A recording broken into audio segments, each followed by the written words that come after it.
Thank you so much for listening. If you'd like to offer Dharma, then please do go to justthiszen.org/giving. Your support really does make a huge difference. Thank you so much.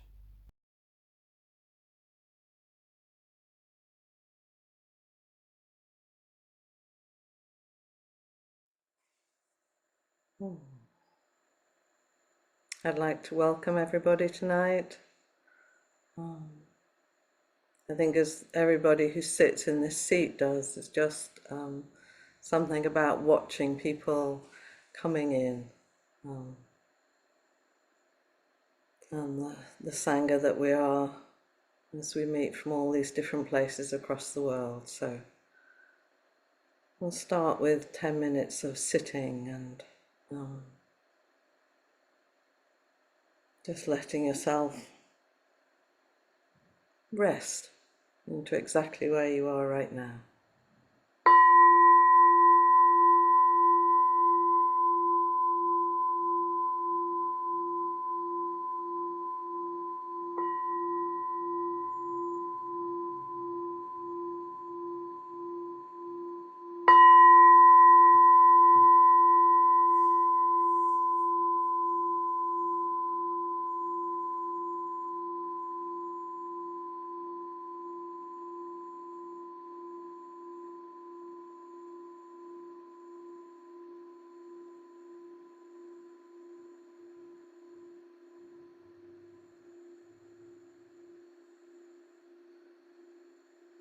As you find your body arriving, your mind or your heart, I just wanted to share something that Sylvia Boorstein quoted from her friend Ajahn Amaro as a possible invitation for today.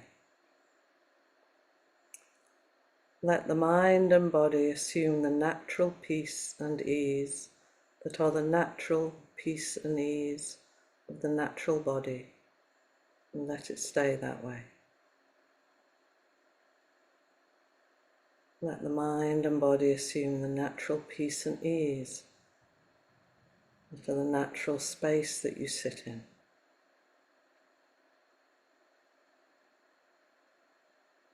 When you notice anything that disturbs that natural peace, notice it.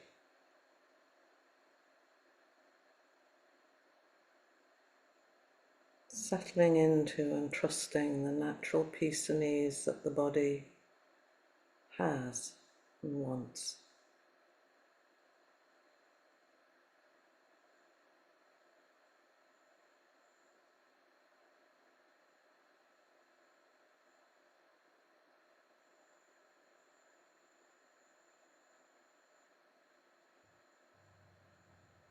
And even if that seems far from your lived experience in this moment, just knowing there is natural peace and ease in the body.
Let's join together and say, vast is the robe of liberation, a formless field of benefaction. Wearing the universal teaching, I realize the one true nature, thus harmonizing all being. Vast is the robe of liberation, a formless field of benefaction. Wearing the universal teaching, I realize the one true nature, thus harmonizing all being. Vast is the robe of liberation, a formless field of benefaction. Wearing the universal teaching, I realize the one true nature, thus harmonizing all being.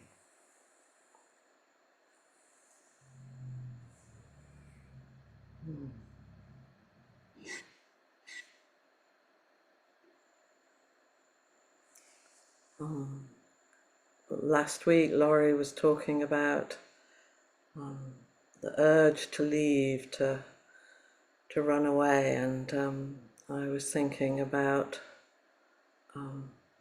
coming home.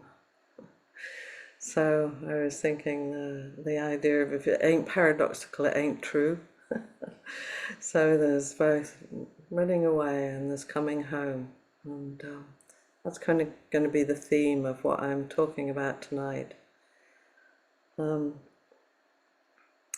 it started with a sort of experience, something I was reading. So there are a few artists, and this may really be true for you too, whose work has literally stopped me. You know, I'm walking around an exhibition or something and finding something that kind of completely stops you and produces some sense of stillness or connection, or like you're seeing something you didn't know you needed to see. And for me, there's been a few artists like that, and I can think of seeing exhibitions by Paul Klee when I was really a lot younger, and Rothko, and then more recently seeing some amazing video work by Bill Viola, whose work seemed to be about time and presence.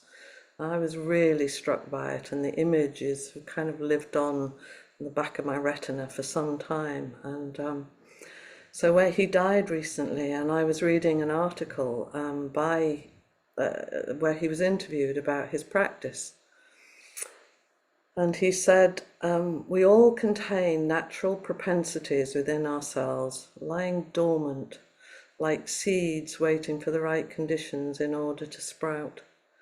And part of the effort in life's spiritual journey is to get yourself to the right place so that the fruit can grow by itself. Isn't that lovely? Just to get yourself to the right place sort of reminds me of that idea of making ourselves fetchable. That life's spiritual journey is simply to get to get yourself to the right place so that the fruit can grow by itself. Ibn Arabi, the 13th century Sufi master, said, if you engage in travel, you will arrive. And I was thinking, where is it we arrive at? Where's home? What do we mean? What do we mean by home? And this so chimed with things I've been thinking a lot about recently, which is also fueled by reading a book called The Road Home, Buddhism for the 21st Century by Ethan Nichtern. And he says, we are each a subject, one who exists and perceives objects of experience within the space of our lived awareness.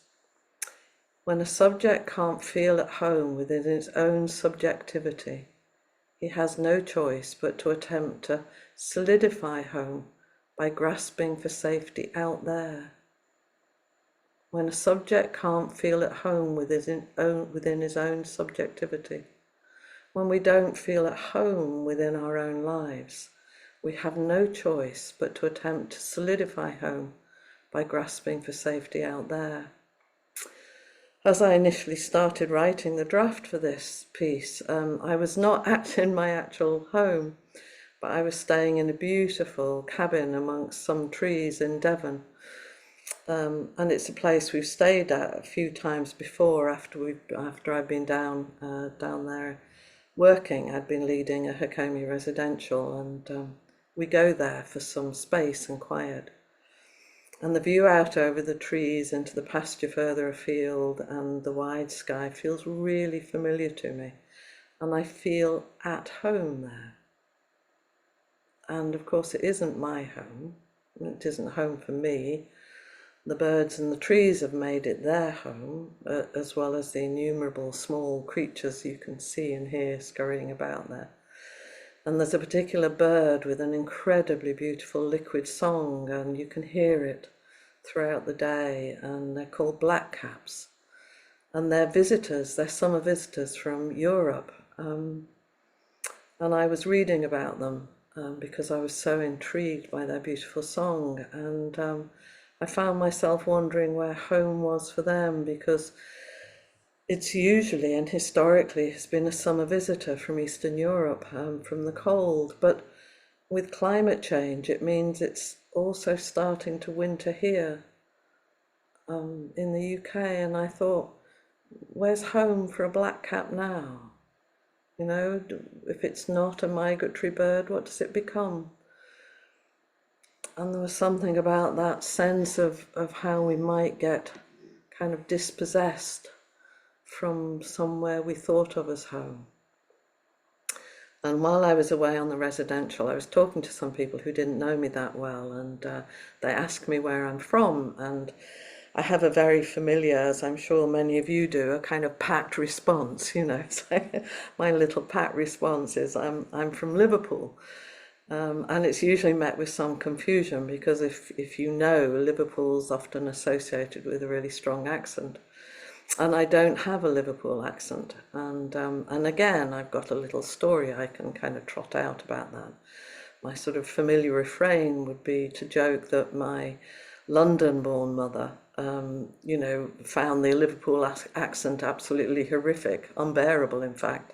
And I wasn't allowed to say luch or book or wash me air. I couldn't do my Liverpool accent when I was at home. So I kind of never felt my way into it.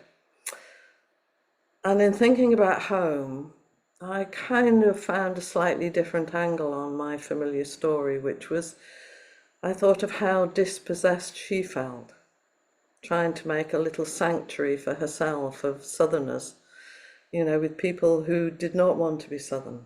And she felt her Southernness a lot in Liverpool. And I was thinking about how not at home she felt. And she wasn't at home. And I've never really worn my northern roots with pride, because they weren't nurtured with pride, but rather denial. So as a child, for this and other reasons, home was not a place that I actually felt fully at home in.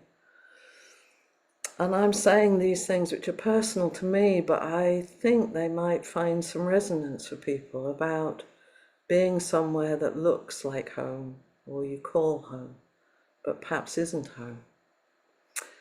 And one of the things for me in practice is this idea of taking refuge.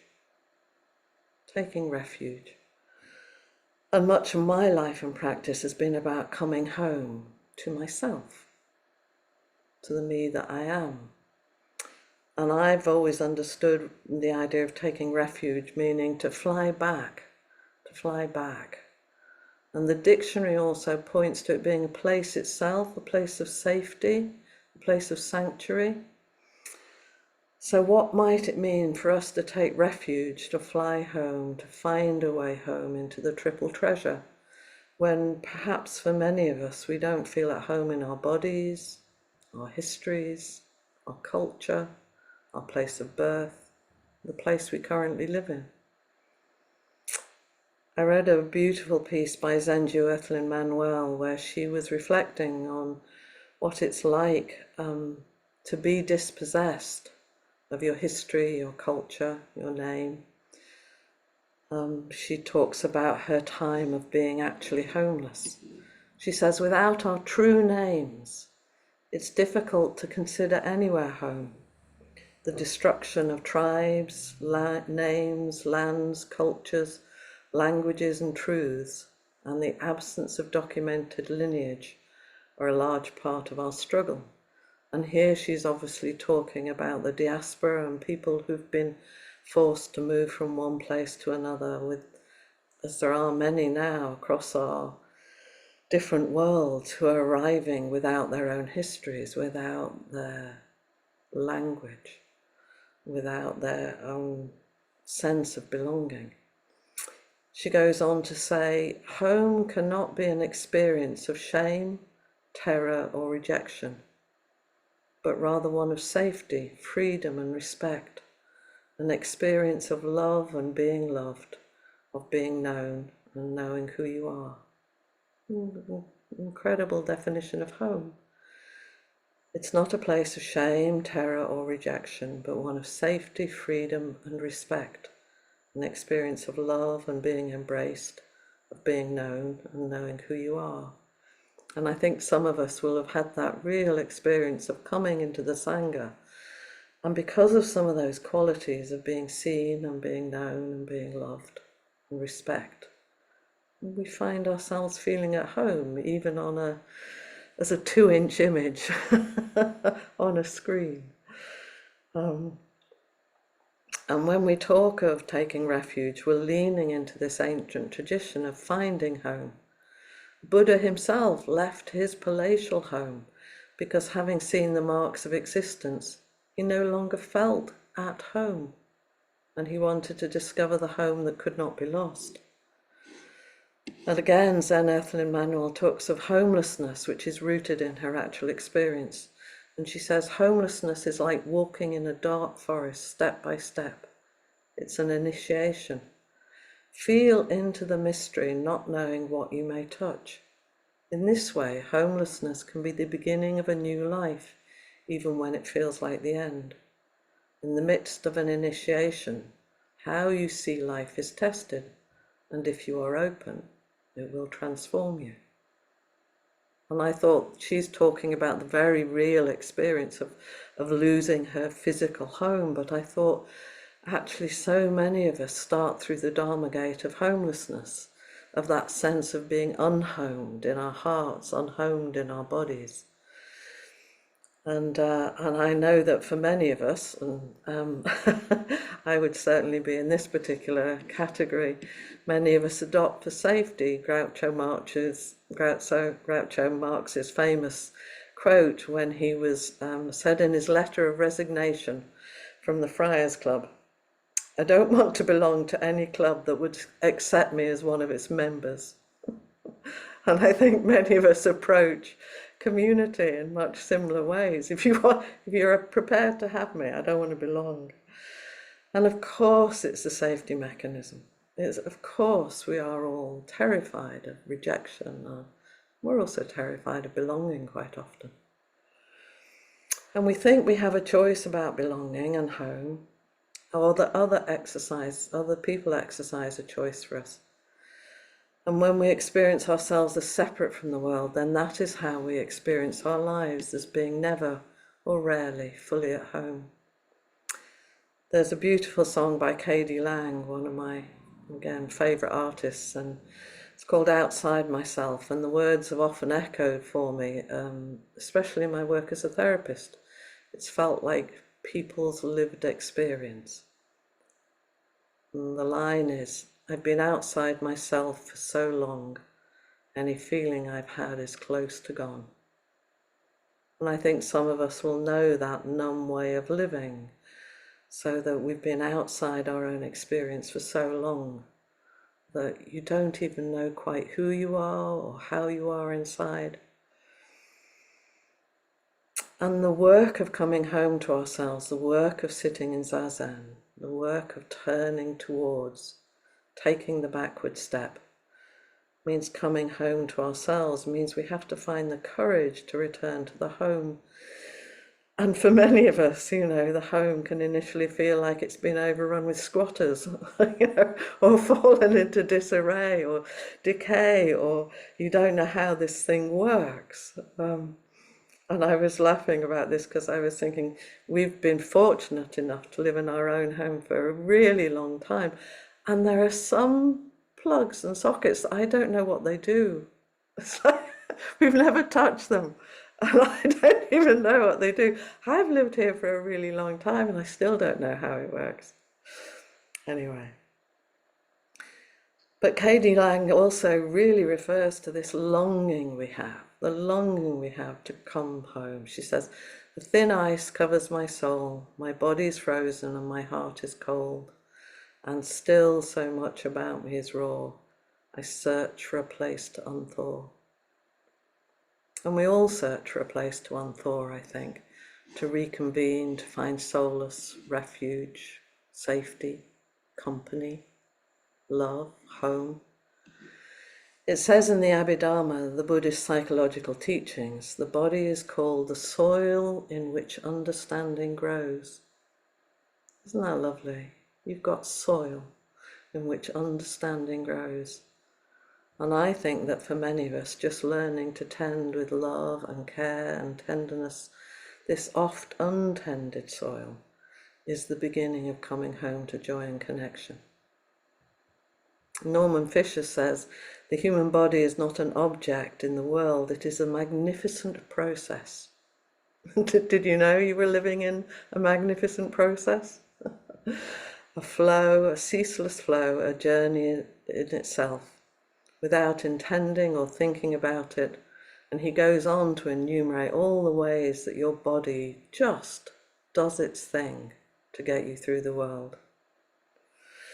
And there's a little piece from John O'Donoghue who says, "You have travelled too fast over false ground. Now your soul has come to take you back. Take refuge in your senses. Open up to all the small miracles you rush through. Become inclined to watch the way of rain when it falls slow and free. Imitate the habit of twilight. Take time to open the well of colour that fostered the brightness of day. Draw alongside the silence of stone until its calmness can claim you. Be excessively gentle with yourself. Be excessively gentle with yourself." Norman Fisher says, meditation is not what we think it is. It is not peacefulness or bliss or even a technique for insight or enlightenment.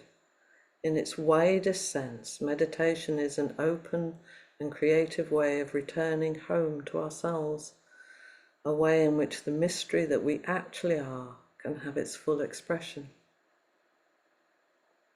The journey of our return involves not only our so-called spiritual lives, but the whole of our lives. Meditation practice is at the center of the journey of return, fueling and inspiring us.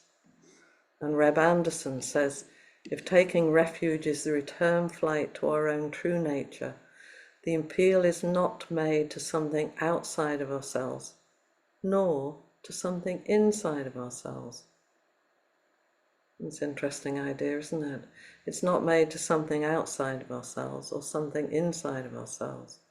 It's made to the great openness of being that transcends outside and inside, and from which nothing is excluded. Danin Katagiri Roshi has a beautiful piece he called Make Yourself at Home, and he talks about letting things be where they are. He quotes the instructions for the cook from Dogen Zenji, saying, put those things that naturally go on a high place onto a high place, and those that would be most stable on a low place onto a low place. Things that naturally belong on a low place, find the greatest stability there. When we can place ourselves into our lives, letting ourselves be just as we are, and agree to join the club we have always been part of, then we find our space, we find our home, that's neither inside or outside. And this felt like such an echo from the piece from Bill Viola. Part of the effort in life's spiritual journey is to simply get yourself to the right place so that the fruit can grow by itself. And then there's quite a long piece from Katagiri Roshi, which I do want to read. He says, but when things are placed where they ought to be, that is, if you just allow them to be what they are, they very naturally start to talk with you, not to you, with you. You feel at home in the wonderful space you have allowed to happen around you. This is what Dogen is saying to us. Both night and day, allow all things to come and reside within your mind. Allow your mind and all things to function together as a whole. We can't have close communication with our objects if they appear as separate beings. We should move towards them. In other words, allow things to come up to you and reside within your mind. This is throwing yourself into the home of Buddha. Buddha's home is where all objects are placed just as they are. It's the natural world we find around us. Just return home and reside there in peace and harmony. And I love that phrase, throwing yourself into the home of Buddha, which is the place, this here, this now, this exactly where we are right now and where we've always been, which is home. And as I was thinking about all of this, I was thinking, sometimes we're thinking about coming home, but I've also been thinking about us being home, that we are home for others. We're home for, I think, thousands of microbes that live in us and on us. I think our eyelashes are full of them. You know, we are a little universe ourselves. We're home to so many things, a whole ecosystem walking around the earth. And we're home to the wisdom and love of others and all the experiences that we had. We're home to the histories of our ancestors, to our loves and losses and friendships and successes and failures. We're home to all of that through the world. When I was sewing my rakusu, I recited Namu Kibutsu. I plunge into the life of the Buddha, and I would imagine that the Buddha was also plunging into my life. We are home for the world, and the world is home for us. I'd just like to finish by reading one of my own poems called Painting a 100-Year-Old House. We've lived in this house for over 30 years, and sometimes I forget and think it's mine.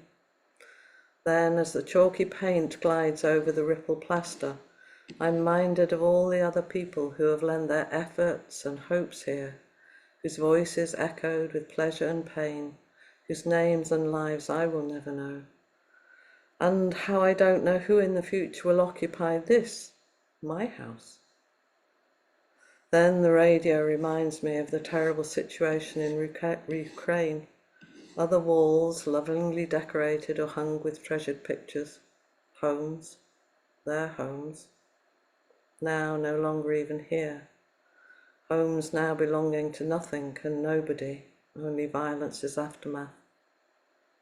Then I take a breath and remind myself, this house, it's not mine, never mine, but always ours, and not yours, never yours lying in the rubble or abandoned for dangerous safety, but always ours, always ours. Oh, thank you. And I'd love to meet anybody who would like to explore home or anything else. In. Hi, Jeanette.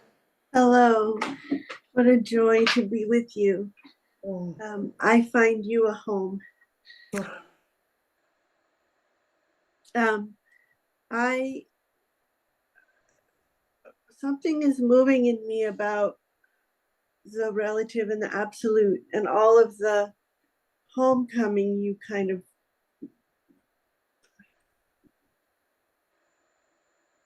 vibrated around us and through us. It feels like, so there was this, after a particular traumatic death in which like everything shattered my whole life, I had this moment where I just felt in my heart that I really just experienced that I could go anywhere in the world with a blanket and maybe a little statue and a bowl, and then I could be dropped into a country where I have no idea what the history or the culture or the language is, but if I reached out to someone's heart, their heart would come to the surface, and we would be flooded with that oneness. I didn't experience it for very long. I'm just wondering why or how is it that I can experience something like that on the precipice of death or in the wake of total shattering, but not in my quotidian life. I struggle with this. It's well, thank you for your teaching. Beautiful. And yeah, me too. You know, I think those moments of extreme openness, and they can open us to terror, of course, and separation, but I think they're also real gateways to connection, because everything falls away and we suddenly find what's left, which is what's always left. It was more than I could possibly have imagined. I felt like everything had already happened to me. There was nothing, I didn't feel fear at that point. I felt complete connection. And I have, like you said, when we hear a song or stumble upon a piece of art that just stills us or moves us, it's like something you can't unknow, something that was in there that's been revealed. And I can't unknow those experiences, but I wonder from afar at them now. But even as you're speaking to me, I think you can have some sense of the connection to them. Like, yeah, it gets, and that's why we need each other, and that's why it's called practice. You know, and it is something about, yeah, we don't live our life in those peak places, but they never go away. You know you belong anywhere.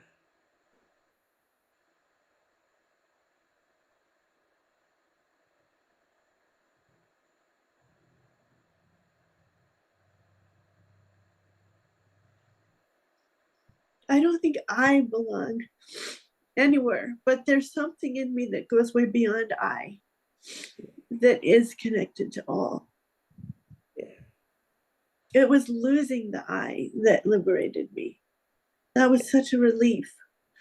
All the limitations, my doubts and fears and corners and walls. Our contracted self, when that falls away. And you just keep teaching us.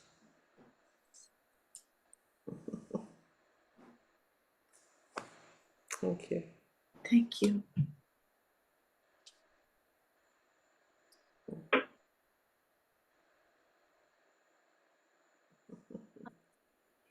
Hi, Ra. Me a very long time to find my hand there. And then you Just do. there.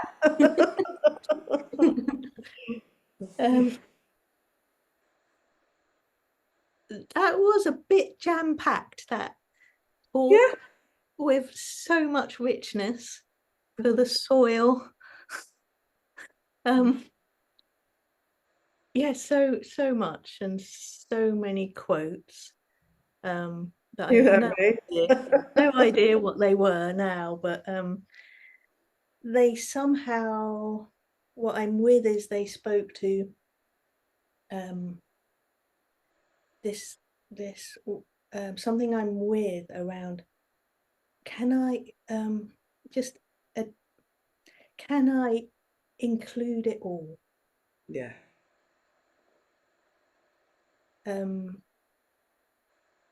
It's like I've spotted in myself, it's more subtle, but I've spotted in recent weeks this, because I was enjoying a kind of sense of freedom from myself, and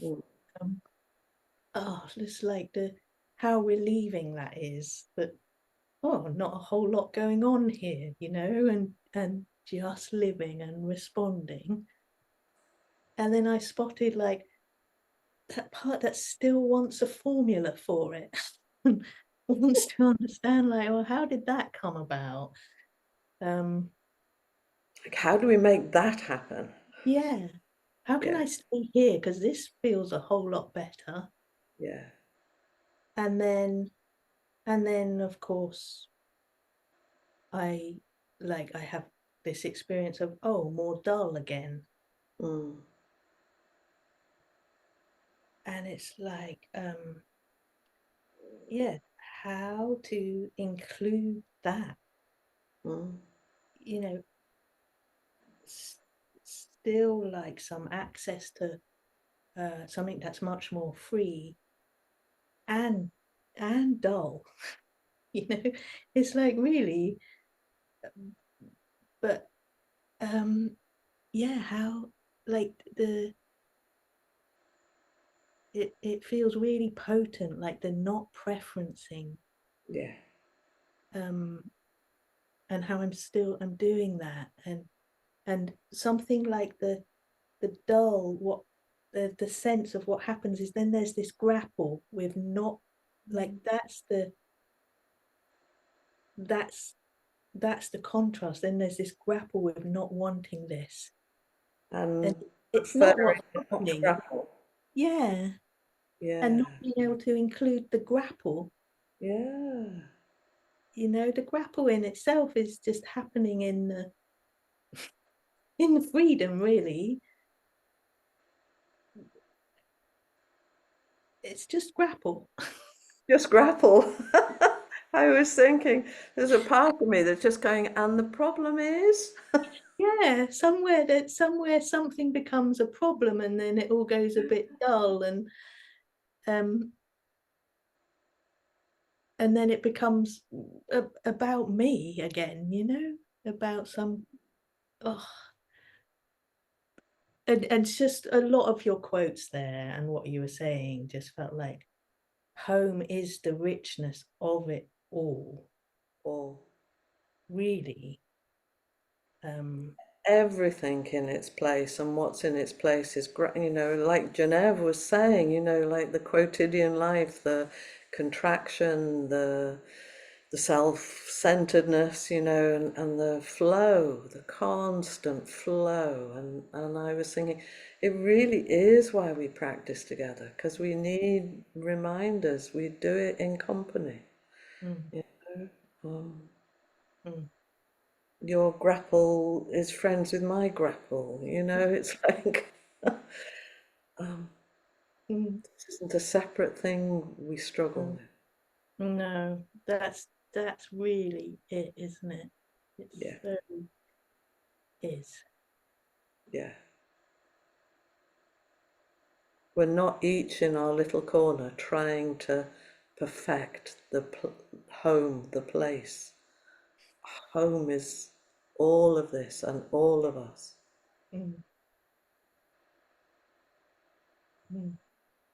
It's kind of, like right now I have the tickle of it. It's like, it's kind of funny. And sometimes it really doesn't feel funny. I think we're trying to stop my English swearing. I think we're really hilarious. Yeah. And painful and tragic, but it's, yeah. And it goes on, and quite reliably. Yeah, isn't that wonderful? Everything's permanent except the grapple. Maybe that's impermanent too. Mhm. But yeah, thank you. I'm definitely wanting to listen back to. Yeah.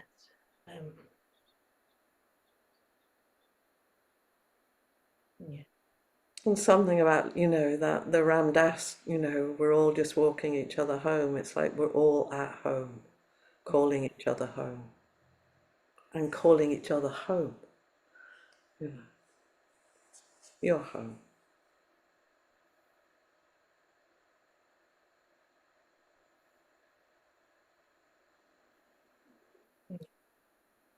I was listening to you and thinking, I've kind of felt at home in myself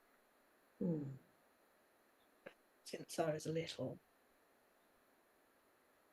I have. I haven't felt at home in the world. That's not. It's interesting that you think they're separate. I know. But in the. What are you designating as the outside world? Yeah. Yeah. As as a kid, I didn't feel welcomed into the world, but I felt a real refuge somewhere in the quiet. But yeah, it's that whole, exactly what you just said. That's the practice, as if I'm separate, As if I'm part of everything.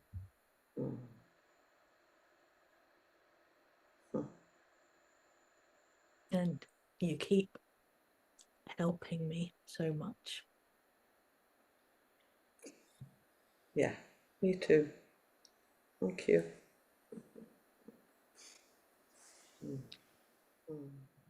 Hi, Trudy. Hi, Rosemary. Good to see you. Thank you. This home thing, focus, place, is was really hitting me while you were speaking. And yeah. So lately I was feeling raw, something you were saying about finding this day-to-dayness that was really smooth and okay. And then Lori gave her running away talk, and that where of course I found something that, oh yes, and then which is okay as long as it doesn't become a project, which a self-improvement project, which, and then she gave a talk on clinging, and then now there's your talk on home. And what I'm finding is, or just trying to be with these aspects, things that I find in the talks, and yeah, not feel that, oh, something to work on, like a project. Of course, we're working with these things that we discover, but and the clinging thing that I found was this pressure, internal pressure to the fixer in me, this identity, and it's so powerful. And I think while you were talking about home, I thought, wow, it's probably motivated by not a worry, but just not really feeling at home with me. And I can figure things out. Give me a problem, I can figure out what to do. And it's really hard to, it's such a comfort zone, I guess. So thank you for this topic, and try to keep it with me without adding another project to myself. I don't know if you have any thoughts about that self-improvement. Well, it's the perfectionistic part, I guess. It's all of that. Yeah, I think it's it's that real blessing and curse place, isn't it? It's made you who you are, which is gorgeous, and You know, the part that wants to live more fully and wholeheartedly and more freedom and less suffering. And it doesn't quite know how to do it without always hooking into it being a project it can achieve. Exactly. And I think that there's something. I was reading another book recently, and there was a phrase in it which is, "There's no perfection in this samsara," and that's been really with me. Which is, you know, the absolute pointlessness of thinking we're going to do this thing. Because if the thing is going to do, it's going to do it itself. It's nothing to do with us. But it's kind of like, yeah, befriending the part of you that wants to do that, and helping it cope with the disappointment.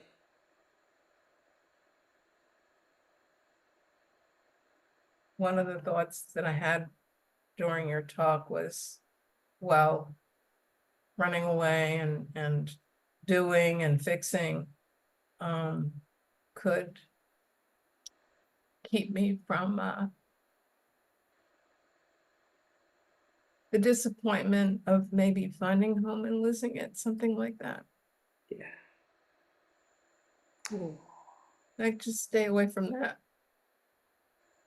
Yeah, a kind of busyness from the Yeah. real, Yeah. maybe the real heartache of finding home, and that too is impermanent.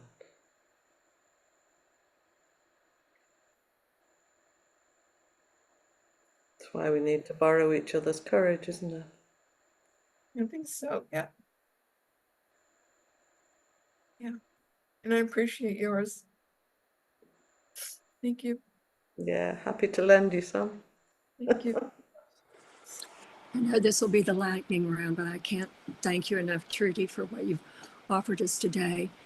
And I'm curious, a very big change in my life came when I moved from a small West Texas town to a bigger city in Texas. But my mother had always felt misplaced in Texas because she had been brought to this state from Northern California. I'm curious if your mother ever returned to the South or closer to London, so she She remained there. she remained a sullen northerner. Well, my mother remained much of a southern, a Texas, trying to adapt, but had said it took her 23 years to adjust to most of it, and they moved back closer to California, but she died at the age of 53. So I I really like your idea of creating this, coming back to the stillness and the home within ourselves and without ourselves, so that it's all one. I just want to push gratitude. Thank Yeah, you. thank you. Yeah. One of the blisses of giving a talk is the opportunity to look with a different perspective, and I've certainly been feeling a lot of compassion for my mother, who was a sullen and unhappy northerner for the rest of her life, and never went back to London, and also found London, when she did go back to visit, not home anymore. So that sense of the displacement, the really profound displacement that can happen for us. And how do we find home in that displaced place? So how do we offer home to others as well from the displaced place? So,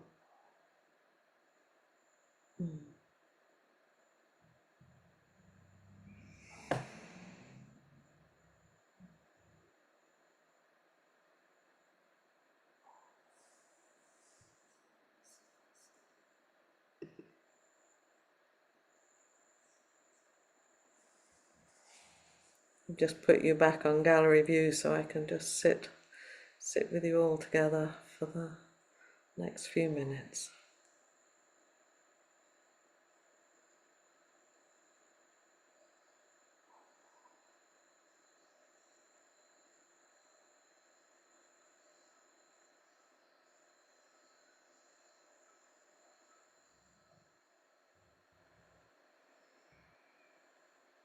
We'll just finish all together by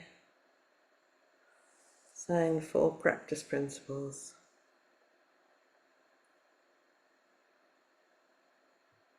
Caught in the self-centered dream, only suffering. Holding to self-centered thoughts, exactly the dream. Each moment, life as it is, the only teacher, being just this moment, compassion's way. Caught in the self-centered dream, only suffering. Holding to self-centered thoughts, exactly the dream. Each moment, life as it is, the only teacher, being just this moment, compassion's way. Caught in the self-centered dream, only suffering. Holding to self-centered thoughts, exactly the dream. Each moment, life as it is, the only teacher, being just this moment, compassion's way.